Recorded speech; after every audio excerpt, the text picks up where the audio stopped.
जेलाव थानायफोरनि माखासे खोथा ओंखारदों मानगोनां दिपेन बर' सारनिफ्राय दुलाराय बर' फरायसा आफादनि आफादगिरि प्रेसिडेन्ट अफ एबसु बिथाङा माखासे रन्जन दैमारि सारनि गनायनि आरो जेलाव थानायफोरनि खोथा दिरुनदों। जोंनि बर' रायजो राजाफोराथ' निस्सय नेनानै थाबाय थाखायो नङा होनब्ला 100आव 99%आनो दिनैनि दिनाव गजानो लुबैनाय आरो खौसेथि जाजानो लुबैनाय बेखौ जों नुनो मोनो। कमेन्टफोरखौ नायोब्ला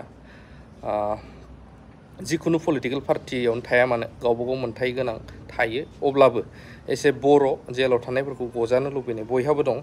दा बिनि थाखायनो नैबे खौरांनि गेजेरजों दिनै मोनसे प्रग्रामनि थ्रुयैनो खेंफुरु सारनानै होदों मानगोनां दिपेन बर' सारा।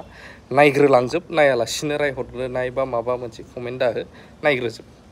কিছুমান পদক্ষেপ লোৱা হৈছে। মুখ্যমন্ত্ৰী ডাঙৰীয়াই সেইদিনাখন কঠোৰ কিছু সিদ্ধান্ত লৈছে। আমি তেওঁক ধন্যবাদ জনাব লাগিব যে তাত যিখিনি কেছ আছে হাইনিয়াছ নন হাইনিয়াছ উইথড্ৰ কৰিবৰ কাৰণে কিছুমান টেকনিকেল এতিয়া পৰ্যায়লৈকে যাই পেলাই কঠোৰ এটা সিদ্ধান্ত লৈছে। তাৰ যোগেদি প্ৰায় 600-700 কেছ উইথড্ৰ হ'ব আৰু ইয়াৰ কাৰণে কিছুমান লিষ্টিং প্ৰক্ৰিয়া আমি পুনৰ আৰম্ভ কৰিছোঁ। NDB হওক, আমি এবছুই হওক, চুক্তি স্বাক্ষৰকাৰী সংগঠন আৰু জেলত NIA আণ্ডাৰত 60 জন আছে। জেলত CBI অধীনত মানে ভাৰ্ডিক্ট দিয়া, লাইফ ইমপ্ৰিজনমেণ্ট দিয়া প্ৰায় 6 জন আছে।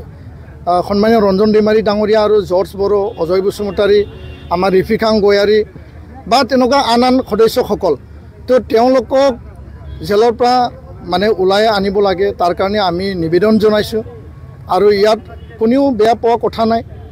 অসমত বহুতো ঘটনা হৈছে, বহুত সংঘাত হৈছে, গুলি বাৰুদ, বম ব্লাষ্ট, বিভিন্ন ঘটনা হৈছে। সময়ত আমি সিজনে সিজনক ক্ষমা প্ৰদান কৰিছে, ক্ষমা বিচাৰিছে।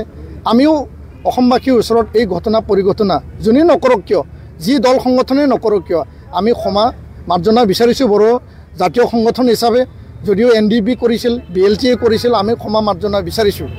আৰু তেওঁলোকে আজি চুক্তিত আবদ্ধ হ'ল, শান্তি প্ৰক্ৰিয়াত তেওঁলোকে আহিল। 5 বছৰ হ'ল চুক্তি, এতিয়া শান্তি, ইয়াত গুলি বাৰুদৰ কোনো পৰিৱেশ নাই, ইয়াত হত্যা হিংসাৰ কোনো পৰিৱেশ নাই। তো এই এটা সন্ধিখনত এটা মানুহে যদি 13 বছৰ জেলত থাকে, 15 বছৰ জেলত থাকে, 16 বছৰলৈকে জেলত আছে, তেওঁলোকে এতিয়া মূল খুঁটিলৈ আহিছে। তেওঁলোকৰ যি কণ্ডাক্ট অফ বিহেভিয়াৰ, তেওঁলোকৰ যি মানসিক শাৰীৰিক যি চিন্তা চৰ্চা কৰ্মৰাজি, সকলো এটা সাধাৰণ মানুহ নিচিনা এতিয়া হৈছে। তো তাকে আমি জেলত তেওঁলোকক বুজনি ল'বলৈ গৈছিল, আলোচনা কৰিবলৈ গৈছিল, তেওঁলোকক শাৰীৰিক এতিয়া কিছুমান পদক্ষেপ লোৱা হৈছে। মুখ্যমন্ত্ৰী ডাঙৰীয়াই সেইদিনাখন কঠোৰ কিছু সিদ্ধান্ত লৈছে। আমি তেওঁক ধন্যবাদ জনাব লাগিব যে তাত যিখিনি কেছ আছে হাইনিয়াছ নন হাইনিয়াছ উইথড্ৰ কৰিবৰ কাৰণে কিছুমান টেকনিকেল এতিয়া পৰ্যায়লৈকে যাই পেলাই কঠোৰ এটা সিদ্ধান্ত লৈছে। তাৰ যোগেদি প্ৰায় 600-700 কেছ উইথড্ৰ হ'ব আৰু ইয়াৰ কাৰণে কিছুমান লিষ্টিং প্ৰক্ৰিয়া আমি পুনৰ আৰম্ভ কৰিছোঁ। NDB হওক, আমি এবছুই হওক, চুক্তি স্বাক্ষৰকাৰী সংগঠন আৰু জেলত NIA আণ্ডাৰত 60 জন আছে। জেলত CBI অধীনত মানে ভাৰ্ডিক্ট দিয়া, লাইফ ইমপ্ৰিজনমেণ্ট দিয়া প্ৰায় 6 জন আছে। সন্মানীয় ৰঞ্জন দৈমাৰী ডাঙৰীয়া আৰু জৰ্জ বড়ো, অজয় বসুমতাৰী, আমাৰ ৰিফিকাং গয়াৰী বা তেনেকুৱা আন সদস্যসকল, তো তেওঁলোকক জেলৰ পৰা মানে ওলাই আনিব লাগে। তাৰ কাৰণে আমি নিবেদন জনাইছোঁ আৰু ইয়াত কোনেও বেয়া পোৱা কথা নাই। অসমত বহুতো ঘটনা হৈছে, বহুত সংঘাত হৈছে, গুলি বাৰুদ, বম ব্লাষ্ট, বিভিন্ন ঘটনা হৈছে। সময়ত আমি সিজনে সিজনক ক্ষমা প্ৰদান কৰিছে, ক্ষমা বিচাৰিছে।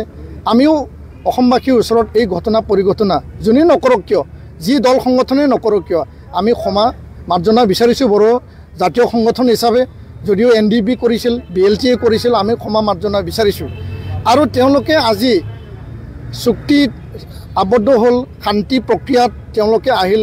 5 বছৰ হ'ল চুক্তি, এতিয়া শান্তি, ইয়াত গুলি বাৰুদৰ কোনো পৰিৱেশ নাই, ইয়াত হত্যা হিংসাৰ কোনো পৰিৱেশ নাই। তো এই এটা সন্ধিখনত এটা মানুহে যদি 13 বছৰ জেলত থাকে, 15 বছৰ জেলত থাকে, 16 বছৰলৈকে জেলত আছে, তেওঁলোকে এতিয়া মূল খুঁটিলৈ আহিছে। তেওঁলোকৰ যি কণ্ডাক্ট অফ বিহেভিয়াৰ, তেওঁলোকৰ যি মানসিক শাৰীৰিক যি চিন্তা চৰ্চা কৰ্মৰাজি, সকলো এটা সাধাৰণ মানুহ নিচিনা এতিয়া হৈছে। তো তাকে আমি জেলত তেওঁলোকক বুজনি ল'বলৈ গৈছিল, আলোচনা কৰিবলৈ গৈছিল।